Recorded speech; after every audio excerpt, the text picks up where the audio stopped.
Dia. Bom dia. Dia 4, né, de fevereiro. Sexta-feira. Passou rápido essa semana, né? Acho que a gente vai trabalhando muito, fazendo muita coisa. E quando a gente vê, a semana já foi. Chegando um fim de semana de descanso para muitas pessoas.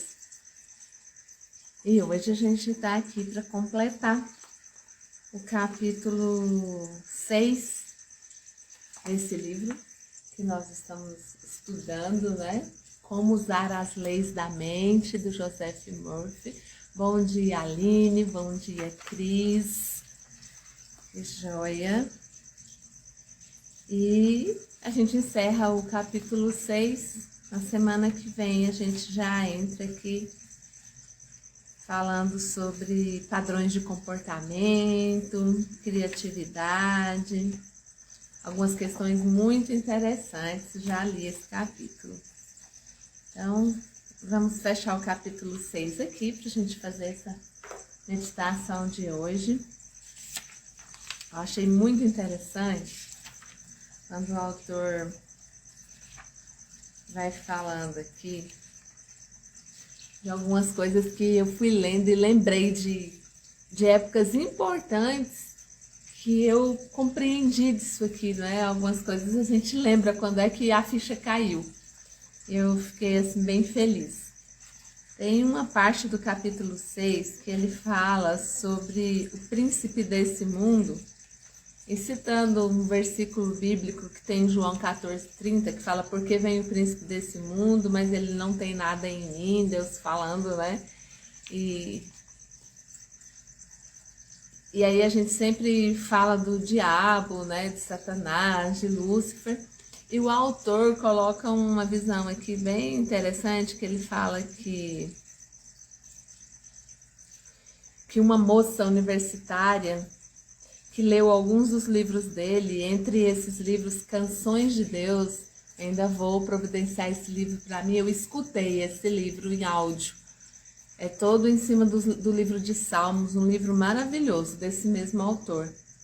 E essa moça falou para ele que ela pertencia a uma religião, a uma denominação, a uma igreja, a um tipo de culto, e ela se desligou quando ela verificou que essas reuniões se tratavam de superstições e de um monte de coisas que ela considerou que eram tolices, porque as pessoas passavam medo umas nas outras, só entregava assim profecias amedrontadoras, conseguia manter as pessoas reunidas na base da ameaça, da manipulação, né? Sempre por causa do medo. E ela fala com ele colocou isso no livro, né? Que aquela jovem falou que ela descobriu, ela teve uma compreensão de que o príncipe do mundo, que a Bíblia fala, é o medo, o sentimento de medo. Que a intenção das pessoas muitas vezes é apavorar as outras, fazendo um tipo de sugestões hipnóticas. E ela começou a ler, aquela jovem começou a ler e absorveu o sentido interior do Salmo 91, a gente citou aqui ontem, né? E ela repetia muitas daquelas passagens do Salmo 91 durante o dia. Sempre que aquelas ameaças que ela escutou naquela religião, naquela denominação que ela seguiu, sempre que ela lembrava daquelas ameaças para sentir medo, ela citava o Salmo 91. E ela fala que aquilo foi passando e ela foi acreditando, e sempre ela repetia: Deus me ama e zela por mim. E dessa forma, aquele medo foi passando e ela também não foi alimentando ódio nem raiva de ninguém. Ela sabia que, como não podia irradiar ódio, também não podia receber ódio e nem ameaça. Tudo que ela fazia, toda vez que ela lembrava daquilo, era abençoar aquelas pessoas e seguir em frente. Até que chegou um tempo que ela conseguia sorrir daquelas pragas, daquelas ameaças, né? E parou de viver sob o jugo do medo. E aí ele fala que o príncipe desse mundo, o medo, tinha investido contra ela, aquela jovem, né? Mas não encontrou ali nenhuma receptividade. Ela estava bem a par da lei da vida. Entronizar em sua mente a paz, a harmonia, as coisas corretas do bem, da vida e o amor de Deus. As verdades do Salmo 91 tinha infiltrado no seu subconsciente e ela agora caminhava com Deus, encontrando sempre alegria e a trilha da paz. E esse capítulo 6, ele vem fortalecendo essa questão da gente, de como enfrentar o medo. Ontem nós falamos disso, né? E aí ele vai... Tem alguns parágrafos aqui, eu resumi, onde ele fala assim, a forma mais fácil de viver. Como nós temos falado sempre, não tem problema nenhum nós acreditarmos e nós querermos, nós sonharmos e visualizarmos com a prosperidade, com a vida confortável, com os relacionamentos. Porém, no lugar da gente focar nisso em primeiro lugar e se desgastar, ficar assim, morto de cansado, de tanto trabalhar, isso que a gente está fazendo aqui é um caminho de luz, é um caminho certeiro de sucesso, de prosperidade. Quando a gente busca em primeiro lugar a origem de todas as coisas boas, a origem de tudo, que é onde a gente tem falado muito aqui, que essa origem é Deus. E aí ele conta a história aqui de uma pessoa que estava assim muito desgastado por causa de dívidas, que vivia em dificuldades financeiras, sempre desejando mais, porque queria uma boa casa, um bom carro, morar num bairro bom. Mas essa pessoa estava entrando em ansiedade, em sofrimento, todo tanto que trabalhava, né? Desgastava muito e não conseguia ter a vida que queria. E essa pessoa procurou uma conselheira espiritual e essa pessoa contou para o autor do livro, né, que a conselheira falou para ele, olha, procura a origem de tudo que é bom, isto é, a presença divina que há dentro de você. E aí sim, você vai exigir na vida, o que você vai querer muito acima de tudo é paz, harmonia, boas ações, beleza, abundância, vai vir junto, tudo junto. Porque Deus circula dentro da gente e enche todos os vasos sanguíneos nossos, enche tudo que está vazio dentro da gente. Entender isso, gente, isso é mais do que na mente. Não é só uma teoria, é acreditar. Veja que esse livro repete disso o tempo todo.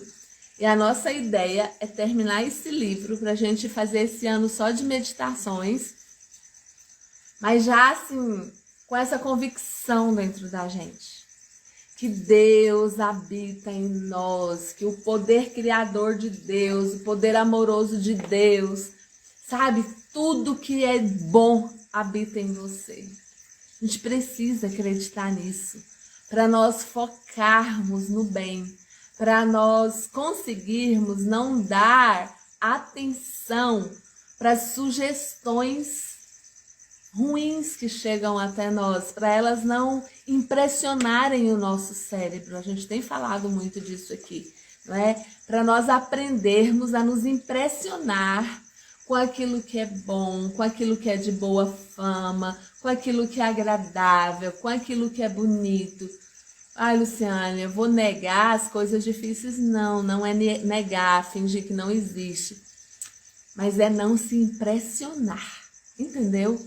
Passar pelas coisas difíceis, quando conviver com pessoas negativas, que podam os sonhos, pessoas que por causa da história de vida delas, porque não alcançou esse entendimento que a gente está tendo o privilégio de alcançar, pessoas que que ainda sofrem muito com a inveja, que tem necessidade de falar mal uns dos outros. Então, quando nós precisarmos conviver com pessoas assim, para nós conseguirmos amar, aceitar, entender que a pessoa ainda não alcançou esse nível de consciência, só que aí não se impressionar com o que elas falam. Então, assim, tem muita gente supersticiosa, tem muita gente que para tudo tem uma explicação de tragédia, para tudo tem uma previsão de algo ruim. Então, você já viu? Todo bicho que aparece é presságio de algo ruim. Esses dias conversando com alguém sobre essas questões de natureza, de animal, uma pessoa falou para mim, mas uma pessoa maravilhosa, mas era uma questão de cresceu numa cultura e acreditava nisso. E a pessoa falou para mim, olha, mas tem uma coisa que é certo nessa vida. Se um beija-flor entrar na sua casa, pode esperar. Vai morrer alguém. E aí tomara que ninguém escute só esse pedacinho da live, né? Depois, porque aí fica parecendo, uau! Não, e aí eu ouvi, aí eu falei com essa pessoa, falei, olha, criou-se uma egrégora, criou-se um poder sobre essa crença, porque isso foi sendo passado de geração para geração, e um monte de gente acredita nisso. Talvez aconteceu, coincidiu na casa de alguém que um beija-flor entrou, uma pessoa morreu e tal. Se a pessoa acredita muito nisso, as coincidências vão acontecer e a pessoa vai atrair essas coisas para ela. Mas se a gente começar a propagar uma nova verdade sobre isso, se nós começarmos a propagar que o beija-flor é lindo, tudo da natureza é lindo, e que quando ele aparece, não é um presságio bom, é para nos lembrar que Deus existe, que está em todo lugar e que a beleza está ao nosso alcance, que nós podemos alegrar uns aos outros. E fui falando umas coisas muito bonitas sobre, tanto que é lindo ver um beija-flor. Eu tenho umas flores tropicais plantadas no corredor que eu plantei, e tem uma porta de vidro onde a gente toma café da manhã que dá para ver essas flores.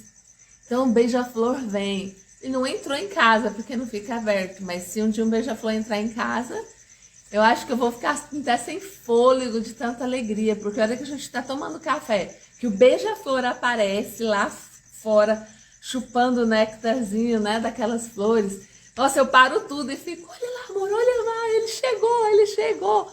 Tanto que é lindo ver aquele beija-flor. Então, tá entendendo por que eu tô dando isso de exemplo? Porque o poder de tudo está nos seus olhos, nos nossos olhos, no que nós acreditamos, sabe? Onde está a nossa fé. E a gente pode, deve e precisa deixar de ser supersticioso. A superstição não ajuda. O Napoleão Hill, que escreve aqueles livros maravilhosos sobre finanças, Pense e Enriqueça, Mais Esperto que o Diabo, tem uns livros assim, Pense e Enriqueça é um clássico, né, da literatura. O meu é todo riscadinho, o meu livro. Ele fala muito disso. Pessoas que querem prosperar, que querem prosperar financeiramente, por favor, deixem de ser supersticiosos. Então, eu sempre que faço, eu gosto de fazer cerimônias, eu gosto de... Tem uma palavra que eu esqueci aqui agora, mas que eu sempre explico, gente, isso aqui é uma âncora mental, isso é para nossa mente se impressionar, acreditar, marcar uma passagem, uma virada de ciclo. Então, ritual.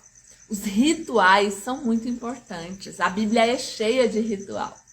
O problema é que nós, seres humanos, nas nossas carências, tudo a gente quer transformar em Deus, em adoração, em um dogma, em uma verdade, como a gente precisa, né, de regras para ficar seguindo. E, para piorar um pouquinho, muitos seres humanos têm uma tendência a se impressionar e a pegar em notícias ruins, inclusive dentro das religiões, das igrejas.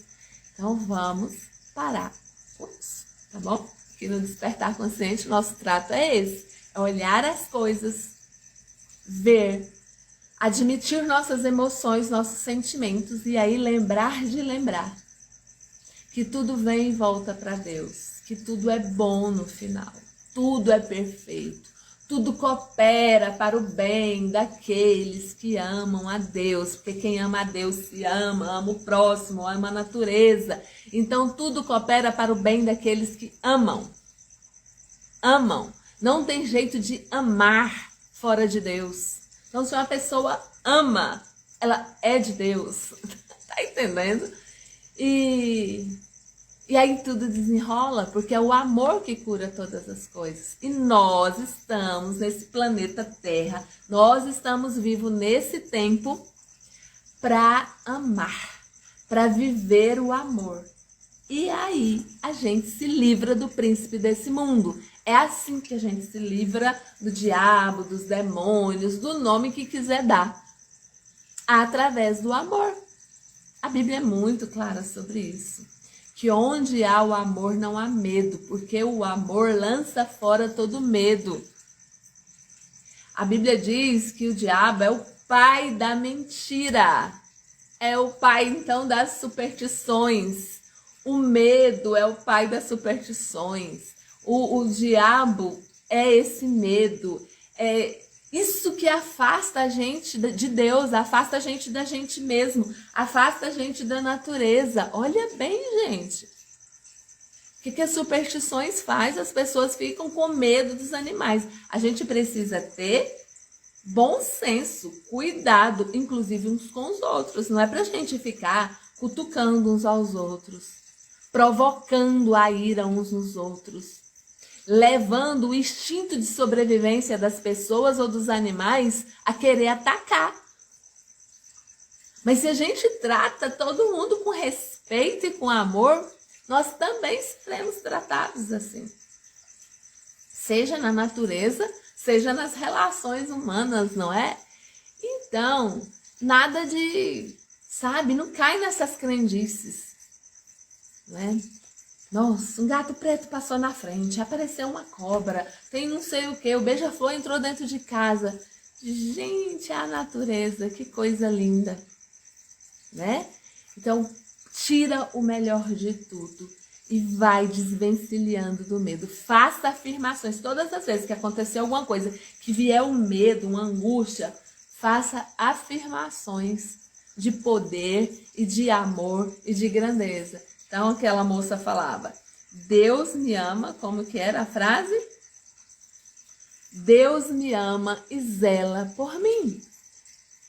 O amor de Deus está na minha vida.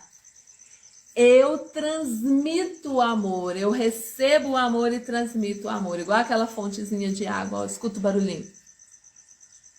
Né? Tem uma bombinha, então a água fica entrando e saindo, entrando e saindo. Você é essa fonte, eu sou essa fonte.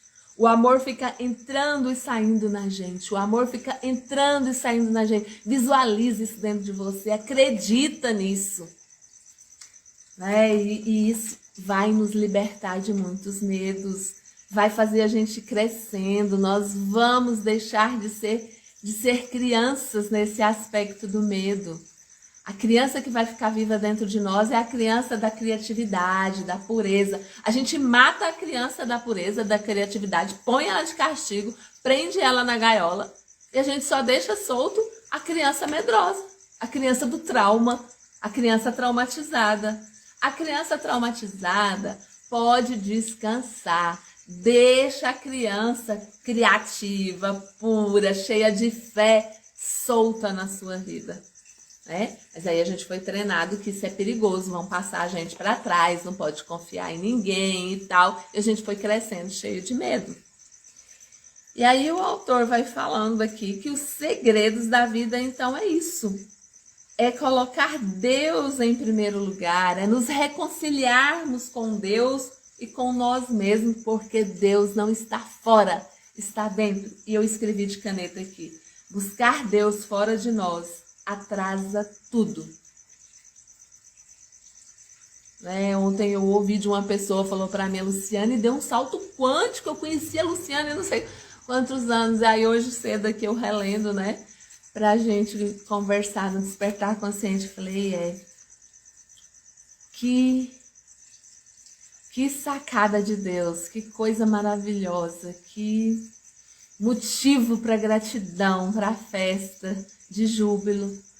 Foi entender finalmente que Deus está dentro. Está fora também, mas está dentro de mim. Está dentro de você.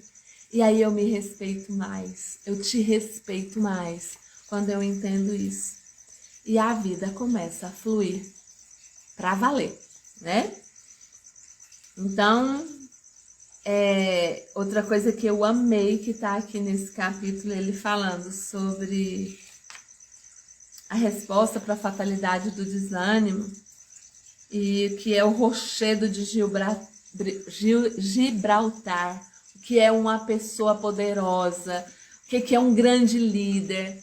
E isso aqui eu lembro. Eu devo ter coisas escritas. Na época que caiu a ficha disso, eu fiquei muito emocionada.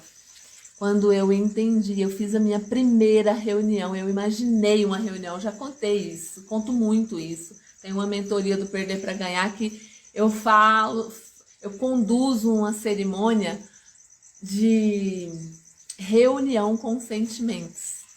Não é? A gente está fazendo uma mentoria agora do Perder para Ganhar, outra é do Dar para Receber, onde a gente também vai fazer uma cerimônia de uma reunião com o medo, com a culpa. E eu aprendi, eu criei essa âncora na minha mente, eu faço esse ritual. E muitos desses sentimentos já diminuíram, ficaram pequenininhos. Mas eu lembro que a primeira vez que eu tive essa sacada, e eu imaginei, eu fiz isso lá em cima da serra, mas eu imaginei eu numa sala com sofás, umas poltronas, e acho que parecia a sala do meu psicólogo na época, né? E do Nereu. E eu lembro que os sentimentos iam chegando um a um na minha imaginação, né? Eu fui criando aquela cena na imaginação. E eu peguei a poltrona maior e sentei nela. Mas eu ficava inibida, eu achava o medo muito grande. E eu lembro que naquela reunião eu criei essa ideia de que a poltrona era grande, cabia 2 pessoas, eu e mais uma. Então eu reuni todos os sentimentos, inveja, ciúme, picuinha, todos os sentimentos que me davam trabalhos, entendeu? E coloquei eles para sentar e tratei eles bem, servi um chá e falei para eles que tinha um convidado especial para a reunião. E eu convido para entrar na reunião o amor. E o amor chega e senta junto comigo, grandão. Mas eu lembro que eu chorava muito. Isso era uma autoterapia, viu, gente? Eu comecei a chorar porque na minha visão, na minha imaginação, quando o amor olhava para todos aqueles sentimentos com muito acolhimento. E eu lembro que até a inveja, a raiva, a culpa, o medo ia se derretendo na presença do amor. E aquilo me deu muita paz, muita segurança. E daí eu comecei a fazer esse trabalho com meus clientes, pacientes, nas mentorias, dessa visualização, dessa focalização.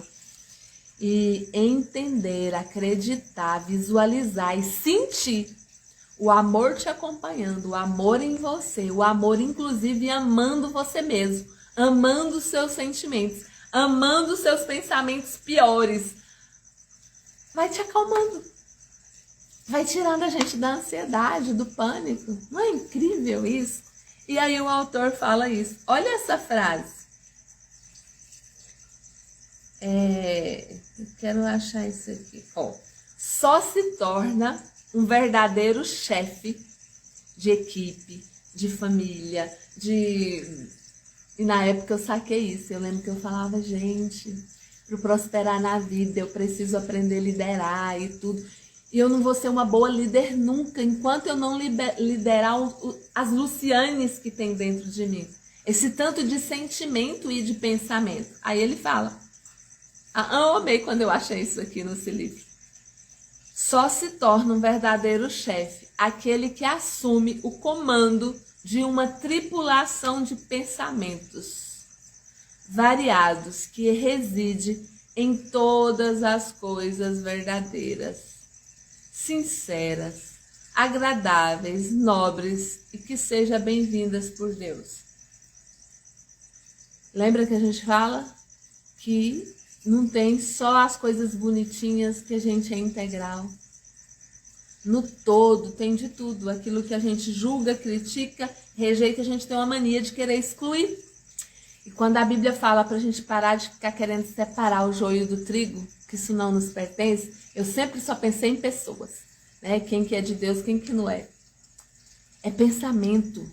Para de ficar querendo separar. O que é pensamento bom, o que é pensamento ruim, o que é... Presta atenção em tudo e traz o amor, a fé e a esperança, porém desses três, o maior é o amor, para comandar. E aí você não vai precisar excluir nenhuma parte sua. Se você não exclui nenhuma parte sua, você não exclui as pessoas, não exclui as partes delas. Você vai conviver com todo mundo, difícil ou não. Aí você vai saber, igual fala em Eclesiastes 3, tem tempo de aproximar, tempo de afastar, tem tempo de nascer, tem tempo de morrer. Você vai saber as épocas da sua vida que não dá para andar muito perto de alguém. Você vai entender quando alguém se afastar de você. Você vai entender que são ciclos de cada um. Mas o coração não vai se amargurar com essas coisas. Olha que paz, gente, que essas coisas trazem pra gente. Então, ele vai falando aqui, pra gente parar de se comparar com os outros. Não devemos nos comparar com os outros. Na medida em que nós nos habituarmos, olha bem, criar o hábito de recorrer à presença de Deus em busca de orientação. E não é recorrer à presença de Deus nos outros lugares, é recorrer dentro da gente e ficar atento a todas as formas de manifestação de Deus que ele fala com a gente. Mas não perca de vista que, em primeiro lugar, você encontra Deus dentro de você, tá bom? E quando isso virar um hábito, nós vamos nos livrar do sentimento de inadequacidade. E nós vamos seguir em frente. E aí, gente, ao passo que muita gente desiste, a gente não desiste. É incrível isso. Isso que vai dar a força da perseverança. Eu não me comparar com ninguém. Hora que eu começar a me sentir inadequada, eu lembrar que a presença de Deus, a orientação dele, a força, a sabedoria está em mim. Eu tenho acesso a isso o tempo todo. Então eu prossigo, sem me comparar com os outros, sem me julgar e sem julgar os outros. Aí ele vai falando sobre as pessoas que vivem sonhando acordada, mas não tomam atitude para realizar os seus sonhos. Nós precisamos sonhar e agir, porque só sonhar sem fé não cria a lei da atração. Só a fé sem a ação é morta, a Bíblia diz. E aí ele fala, as pessoas sonham e pensam assim, não preciso fazer nada, Deus vai fazer, isso é fé. Não, a fé sabe que na hora que eu começar, Deus também começa. Não é? A hora que eu acredito numa coisa, eu não fico ansiosa pensando naquilo todo dia. Eu acredito, traço um plano, presto atenção na criatividade que vai vir, traço um plano e começo a trabalhar. E às vezes a gente trabalha tempos a fio. E aí um dia as coisas começam a dar certo e as pessoas falam, nossa, que sorte, olha, aquela pessoa do nada deu certo nisso e nisso e nisso. Mas a pessoa tinha uma fé e trabalhava ali, ó, quietinho no seu dia a dia, quietinho, que eu digo assim, né, sem muita alarde, mas trabalhando com perseverança, sem se comparar com quem já estava na frente. Porque se você começar a pensar com a cabeça de competição, você desanima. Porque tudo que você for fazer, tem gente que já está fazendo há muito tempo, que está anos-luz na sua frente, tendo todo o sucesso do mundo. Se você tiver aquela cabeça, ai, tá tarde, ai, tô velho, ai, não aprendo, ai, o que vai adiantar? A concorrência é muito grande. Ah, quando eu formar, quando eu chegar lá, quando eu fizer aquele curso, já tem um monte de gente. Sempre vai ter um monte de gente na sua frente. Sempre vai ter um monte de gente no seu nível. E sempre vai ter um monte de gente vindo atrás de você.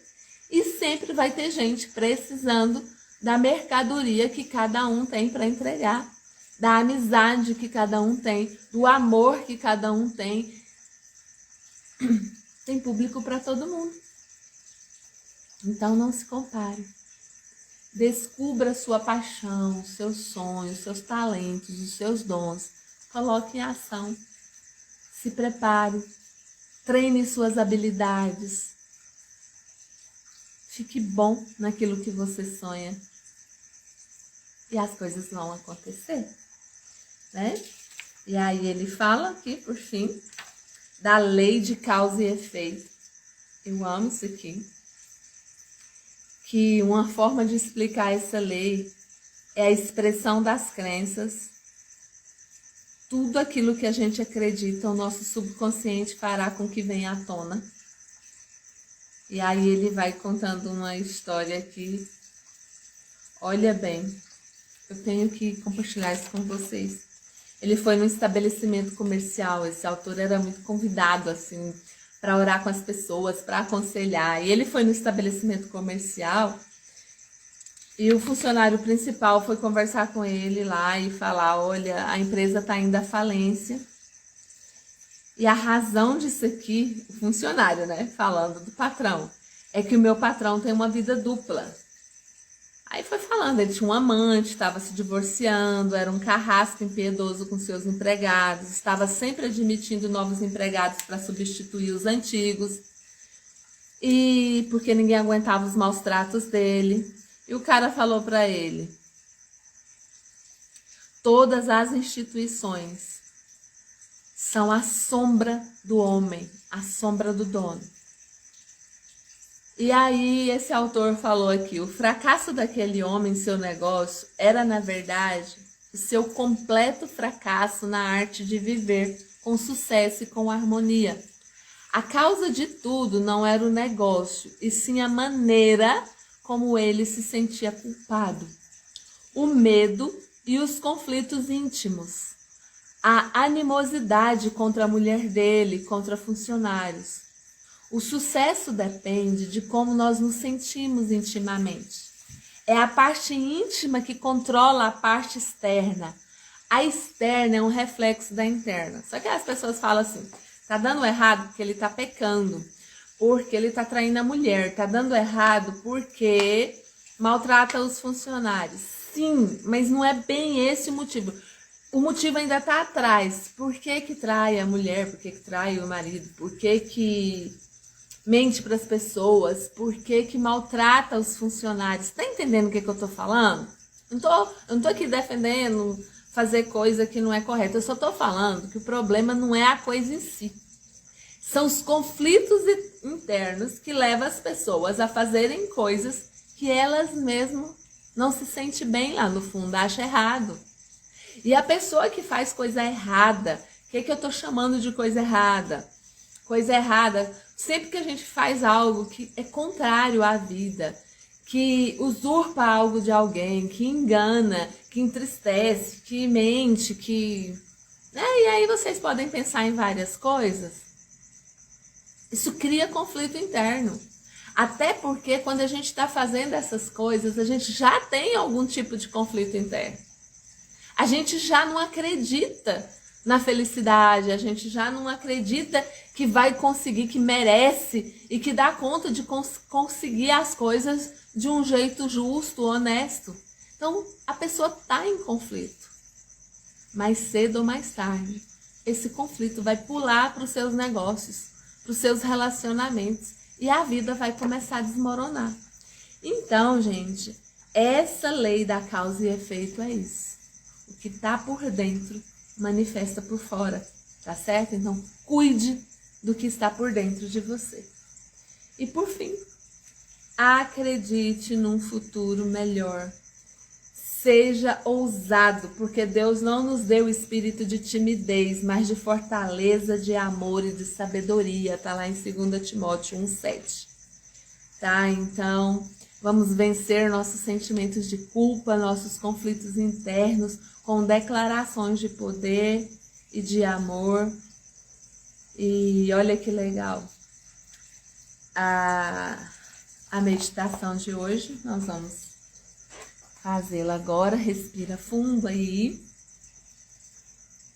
Nós vamos repetir a meditação, as declarações de poder que o autor encerra esse capítulo. E ela vai falando assim. Repete comigo. Eu me sinto repleto de vida do Espírito de Deus que flui livremente dentro de mim. Eu me sinto repleto do Espírito de Deus que flui, que limpa, que cura, vitaliza e harmoniza o meu corpo, a minha vida, o meu ser, a minha cabeça, o meu subconsciente. É templo de Deus, o Deus vivo, que é puro, íntegro e perfeito. E por isso eu sou pura, íntegra e perfeita em todas as minhas partes. Todas. Inclusive, as imperfeitas são perfeitas.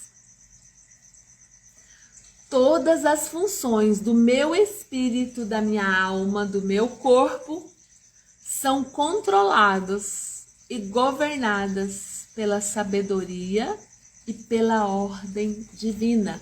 Vamos repetir isso?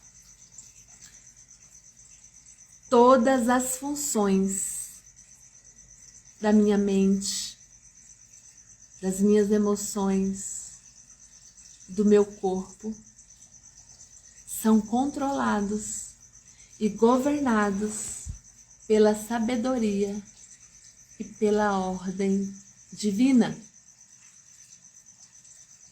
Eu agora contemplo e espero um futuro glorioso. Fecha os seus olhos agora e pensa no seu sonho, nos seus desejos, em qualquer área. E repete. Eu agora contemplo e espero um futuro glorioso. Vivo na experiência alegre do que há de melhor. Todos os pensamentos maravilhosos, agradáveis, que agrada a Deus, me ocorrem agora, nesse dia. Fala comigo, hoje, dia 4 de fevereiro de 2022. Todos os pensamentos agradáveis de Deus mergulham no meu subconsciente.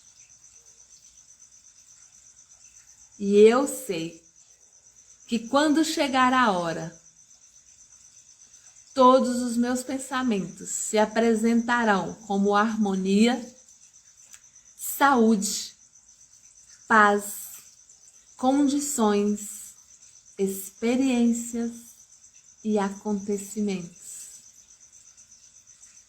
Eu agora me transfiro do medo e da penúria para a liberdade em Deus e uma vida abundante. Já surgiu em mim o homem bom, a mulher boa. Em verdade vos digo que faço nova todas as coisas. E Deus já me fez novo, já me fez novo. Assim é. Gente, eu vou transcrever essa declaração. Que linda, não é? Que poderosa. E eu pensei em uma coisa enquanto eu falava que eu vou contar para você. Eu pensei na morte de Jesus, quando ele fica morto 3 dias, que fala que ele vai no Hades e tudo. E aí ele ressuscita. Quando o autor, ó, tô toda arrepiada, quando o autor fala assim, que agora todos os pensamentos agradáveis a Deus mergulham no meu subconsciente. E aqui fala como se fosse num túmulo, eu não falei, mas eu li. E eu sei que quando chegar a hora, todos eles se apresentarão com uma harmonia. Eu só pensei na ressurreição de Cristo. É Cristo ressuscitando em você. Todos os seus sonhos, todos os seus pensamentos, tudo que você deseja. Quando você passa a crer, você se alimenta disso. E isso passa um tempo para firmar no seu subconsciente e para gerar vida no mundo físico. E no momento certo, surge. O milagre acontece. Cristo ressuscita. A sua vida financeira vai ressuscitar. Os seus relacionamentos vão ressuscitar. Por quê? A paz dentro de você, a fé, a confiança, a tranquilidade vai surgir em você. E isso vai passar para todas as coisas. Para a relação com as pessoas, com a natureza, com o dinheiro, com a saúde. Acredita nisso? Então, um grande abraço. Até segunda-feira. Muito obrigada, gratidão. Segunda às 5 da manhã, nós vamos dar continuidade. Com a graça e a permissão de Deus. Bom dia, Elielson, Mércia, Cris, Aline e as pessoas que vão assistir depois. Grande beijo. Tchau, gente.